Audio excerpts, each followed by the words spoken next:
Զանգում հարց ունեմ բժիշկ, իսկ ո՞նց կարելի է միայն շտկել ասթիգմատիզմը, հա, երբ որ հարցնում եմ կարճատեսություն ունեք կամ հեռատեսություն, ասում են չէ, միայն ասթիգմատիզմ, իհարկե սա սխալ է,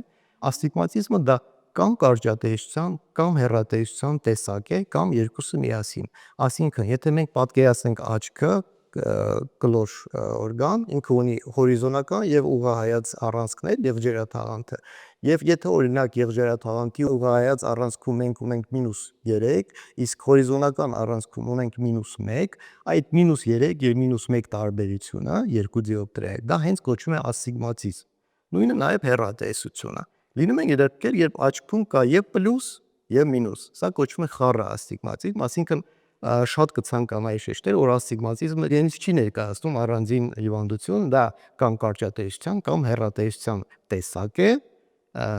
կամ երկուսը միասին։